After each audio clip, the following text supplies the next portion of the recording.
Simula ng proyekto site visit muna para sa tamang sukat, tamang plano at siguradong swak na L-type kitchen modular design. Dito nagsisimula ang kalidad sa masusing pagtingin sa bawat detalye. Sa yugto ng pagdedesign gamit ang 3D visualization, dito unti-unting nabubuo ang konsepto ng kitchen modular cabinet mula sa simpleng ideya tungo sa malinaw at detalyadong presentasyon. Sa paggamit ng 3D Max, ang bawat linya, sukat at anggulo ay maingat na inilalapat upang mabuo ang isang realistic na L-type na disenyo. Hindi lamang basta pagbuo ng model ang ginagawa, kundi ang tamang pag-assign ng materials na nagbibigay buhay sa buong proyekto.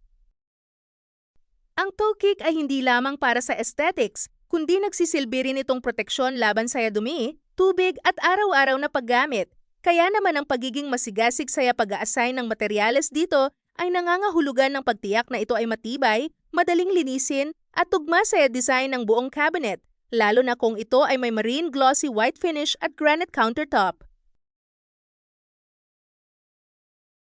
Ang Granite Absolute Black naman ay binibigyang diin upang maipakita ang lalim at elegante nitong dating. Samantalang ang backsplash tiles ay inilalapat ng may tamang alignment at texture upang magbigay ng balanse at karakter sa kabuuan. Ang dark gray accent ay nagsisilbing pang-highlight sa ilang bahagi ng disenyo, nagbibigay ng modern at eleganteng dating nang hindi overpowering.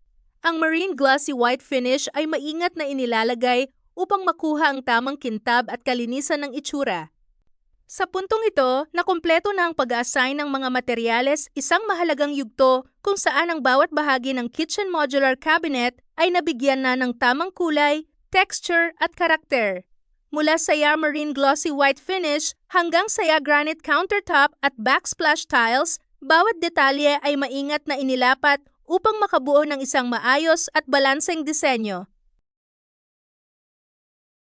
Matapos makumpleto ang pag-a-assign ng mga materyales, sisimulan naman ang paglalagay ng mga appliances at iba't ibang gamit sa kusina. Dito, unti-unting nagiging mas buhay at mas makatotohanan ang buong kitchen modular cabinet design. Isa-isang inilalagay ang mga pangunahing appliances tulad ng refrigerator, cooktop, range hood at oven, sinisigurong tama ang pwesto at akma sa layout ng L-type na disenyo. Kasabay nito, inaayos din ang iba pang kitchen essentials tulad ng mga cabinet accessories, ilaw at mga dekorasyon upang makumpleto ang kabuuang itsura. At ito na ang kabuuang itsura ng kitchen, isang kumpletong larawan ng pinagsamang sipag, tiyaga at dedikasyon sa bawat detalye. Mula sa magpagplano, pagde-design, pag-a-assign ng materyales, hanggang sa paglalagay ng mga appliances, ang lahat ay nagbunga ng isang maayos, elegante at funksyonal na kusina. At sa puntong ito, paglalagay naman ng camera ang susunod na hakbang upang makuha ang pinakamagandang anggulo ng buong kitchen design. Dito pinipili ang tamang perspective kung saan mas lalabas ang linis ng layout, ang ganda ng mga materyales, at ang kabuuang itsura ng espasyo.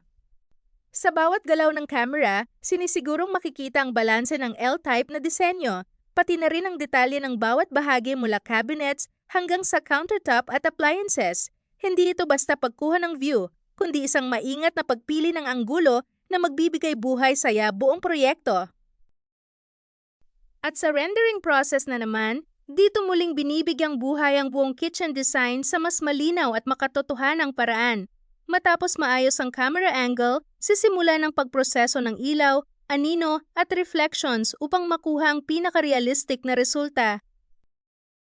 Sa yugtong ito, mas pinapaganda pa ang detalye, pinapalinaw ang textures, ina-adjust ang lighting, at sinisigurong natural ang dating ng bawat materyales. Makikita na ang kinang ng finishes, ang lalim ng countertop, at ang kabuang ambience ng kusina na parang handa ng gamitin sa totoong buhay. Hindi minamadali ang rendering process dahil dito nasusukat ang kalidad ng presentasyon. Paulit-ulit na inaayos hanggang makuha ang perpektong output na kayang ipakita ang buong konsepto ng design. Ang pagiging masigasig sa prosesong ito ay makikita sa bawat detalye mula sa tamang lighting, reflections, hanggang sa realistic rendering na halos parang totoong kusina na ang nakikita. Hindi ito basta-basta ginagawa, kundi pinag-uusayan upang masigurong naiintindihan ng kliyente ang magiging resulta bago pa man ito aktwal na maitayo. Sa huli, ang pagdidesign sa 3ds Max ay hindi lamang teknikal na proseso. Ito ay isang sining ng pagpapakita ng posibilidad kung saan ang bawat materyales, kulay at disenyo ay pinagsasama-sama upang makabuo ng isang kusinang hindi lang maganda saya paningin, kundi praktikal at swak saya pangangailangan ng kliyente.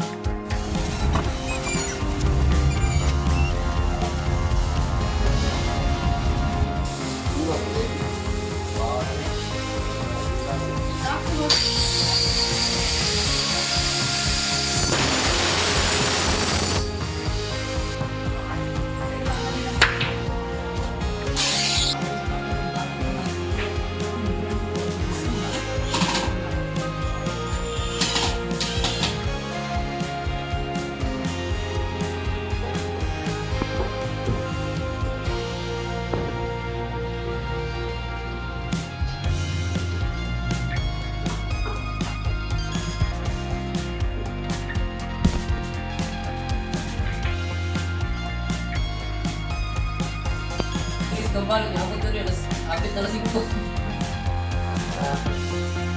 Ano kayo trabaho?